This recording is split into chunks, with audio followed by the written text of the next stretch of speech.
नमस्कार, मैं आलोक प्राणिक फिर हाजिर हूं अर्थचक्र 360 में आपके सामने एक नया विषय लेकर।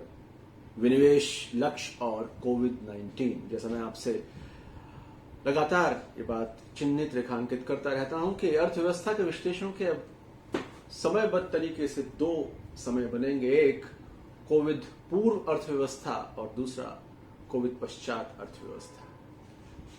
कोविड पश्चात अर्थव्यवस्था में जिन मुद्दों पे चिंता चिंतन का समय है, विनिवेश उनमें से एक है। और सिविल सर्विसेज के परीक्षार्थियों के लिए या एक आम अर्थव्यवस्था से जुड़े चिंतन में दिलचस्पी रखने वालों के लिए ये विषय इसलिए महत्वपूर्ण है कि इसका ताल्लुक सिर्फ संसाधन संग्रह से नहीं है। इसका ताल्लुक एक तरह से गवर्नेंस से है और एक तरह से सार्वजनिक क्षेत्र की इकाइयों के प्रबंधन से है। विनिवेश निवेश का ठीक विपरीत शब्द हुआ। सरकार जब पैसा लगाती है किसी संगठन में तो वो हुआ निवेश, और सरकार जब अपना पैसा वापस लेना चाहती है तो विनिवेश। वापस कैसे लेना चाहेगी कि वो अपने निवेश को, अपने हिस्से को बाजार में बेच दे, किसी निवेशक को बेच दे और पैसा रेज कर ले। इसको हम विनिवेश प्रक्रिया कहते हैं। भारत में विनिवेश प्रक्रिया की शुरुआत 1991 में हुई थी, 1991 में। अगर आप याद करें तो ये वो वक्त है जब आर्थिक उदारीकरण का एक बहुत तेज दौर चला था। 1991 वित्तीय वर्ष में पहली बार चुनिंदा 31 सार्वजनिक उपक्रमों का विनिवेश किया गया था। 1996 में विनिवेश आयोग की स्थापना हुई।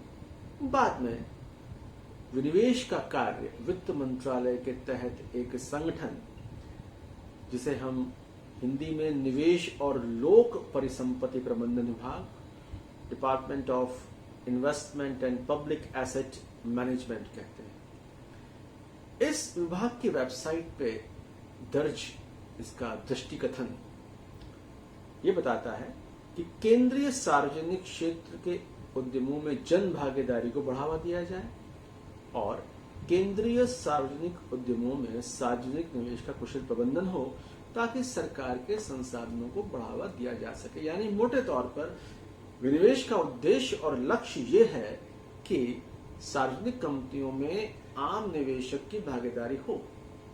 आम निवेशक की भागीदारी होगी तो जिम्मेदारी कैसे बढ़ेगी? कंपनीज एक्ट के जरिए हर शेयर धारक को कंपनी से अपने निवेश के, कंपनी के कामकाज के सवाल पूछने का अधिकार है। वो सवाल पूछेगा तो जिम्मेदारी बढ़ेगी। ऐसा इसका लक्ष्य दृष्टि हमको औपचारिक तौर पर दिखाई पड़ती है। मगर सवाल यह है कि क्या वाकई सरकार अपने शेयर बेच दे तो संगठन, सरकारी संगठन ज्यादा जिम्मेदार हो जाते हैं? तथ्य आमतौर पर इस बात की गवाही नहीं देते। MTNL नामक एक सरकारी संगठन, सरकारी ऑर्गेनाइजेशन विनिवेश किया गया। इसका काफी बड़ी तादाद में इसके शेयर्स जनता को दिए गए।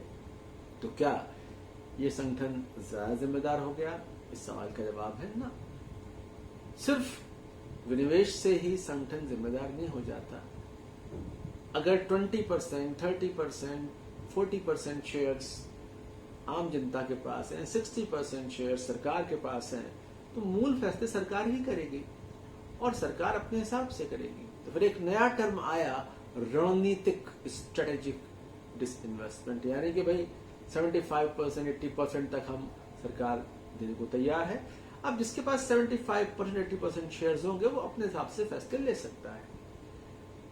लेकिन सरकार इतनी आसानी से जिन संगठनों में विनिवेश करना चाहे कर नहीं सकती। एयर इंडिया हमारे सामने उदाहरण है। एयर इंडिया लंबे अरसे से सरकार चाहती है कि इसमें बाहरी हिस्सेदार आए, इसको लें, सरकार को कुछ पैसा दें, पर हो नहीं पा रहा। तमाम वजहों से नहीं हो पा रहा। तो कुल मिला के विनिवेश अपने आप में एक ऐसा मसला हो गया है। कोविड-19 से उपजी परिस्थितियों ने इसको और चुनौतीपूर्ण बना दिया है। इसकी वजह यह है, विनिवेश सरकार कहां करेगी? विनिवेश करेगी सरकार स्टॉक मार्केट में शेयर्स बेचेगी। शेयर्स अच्छे भाव पर कब बेचे जा सकते हैं? जब शेयर मार्केट में निश्चितता हो, न्यूनतम आश्वस्ति का माहौल हो। शेयर बाजार इस वक्त भयंकर अनिश्चितता और अपने आप में भीषण उठापटक के दौर से गुजर रहे हैं। ऐसी सूरत में स्टॉक बाजार में सरकारी कंपनी के शेयर बेचकर बहुत अच्छी रकम उगाई जा सकेगी, इस बात के आसार कम दिखाई पड़ते हैं। यानी कि विनिवेश के जरिए संसाधन संग्रह का जो लक्ष्य है वो भी आसानी से पूरा होता हुआ नहीं दिखता। यानी सामान्य विनिवेश के जरिए यानी कि कुछ 30% 40% तक शेयर जनता को देने के बाद प्रबंधन में सुधार के लक्ष्यों की पूर्ति होती हमको दिखाई नहीं देती।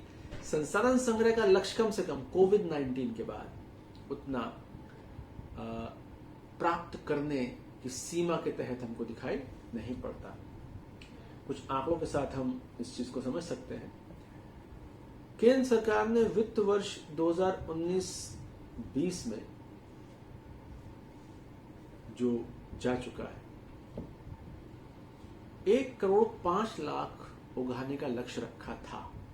1 करोड़ 5 लाख उगाने का लक्ष्य रखा था, पर इसे हासिल नहीं किया जा सका। कुल मिला के 65,000 करोड़ यानी 65,000 करोड़ रुपए ही इससे हासिल किए जा सके। अब 2021 यानी जिस साल में हम लोग चालू वर्ष बोल सकते हैं इसको, इसमें 2,10,000 करोड़ यानी पिछले साल के लक्ष्य से दोगुना लक्ष्य, जो लक्ष्य हासिल नहीं किया जा सका, वो लक्ष्य 2020-21 के रखा गया। जब लक्ष्य रखा गया तब तो कोविड-19 जैसी परिस्थितियां नहीं थी, अब वो परिस्थितियां हैं। तो ऐसी सूरत में किस हद तक इस लक्ष्य को पूरा किया जा सकेगा, ये प्रश्नों के दायरे में है, प्रश्नों के घेरे में है। तो कोविड-19 ने आर्थिक नीति, आर्थिक प्रबंधन में जिन क्षेत्रों में चुनौतियां प्रस्तुत की हैं, विनिवेश प्रक्रिया उनमें से एक है। 2,10,000 करोड़ का लक्ष्य पूरा कर पाना बहुत मुश्किल दिखाई पड़ रहा है, मगर ये तो लक्ष्य इस साल का है। ज्यादा बड़े मुद्दे दो उभरते हैं कि विनिवेश के जो दो मूल उद्देश्य हैं कि सरकारी संगठनों को ज्यादा जिम्मेदार बनाया जाए, ये क्या इस उद्देश्य की पूर्ति हो पा रही है? नहीं पूर्ति हो पा रही है तो उसकी वजह क्या है? रणनीतिक विनिवेश यानी कि 70% 80% देने के बाद क्या उन लक्ष्यों की पूर्ति हो पाएगी? अगर सरकार 20% की शेयर होल्डिंग के साथ भी किसी कंपनी में मौजूद है तो क्या सरकार अपने सरकार होने के असर और रसूख का इस्तेमाल करके चीजों को अपने हिसाब से नहीं चला सकती? ये अपने आप में एक बड़ा महत्वपूर्ण चिंतन का विषय है। तो कंपनियों के, सरकारी कंपनियों के प्रबंधन के स्तर में इम्प्रूवमेंट, अकाउंटेबिलिटी बढ़ाने की बात जहां तक है, उसमें हम कह सकते हैं कि विनिवेश ने कोई बहुत सकारात्मक परिणाम अब तक नहीं दिए हैं।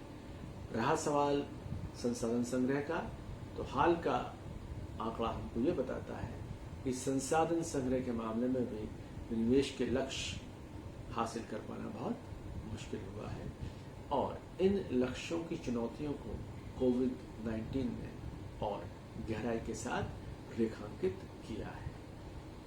नमस्कार, धन्यवाद। मैं आपसे रिक्वेस्ट करूंगा कि आप हमारे चैनल को सब्सक्राइब करें, अपने फ्रेंड्स को बताएं, अपने जानकारों को बताएं और हमें सुझाव भेजें उस लिंक पे, उस फोन पे, और इसके बेल आइकॉन को पुश करें ताकि हम जब भी कोई नया वीडियो अपलोड करें तो आप तक उसकी जानकारी मिल जाए। नमस्कार, फिर मिलेंगे एक नई वीडियो के साथ।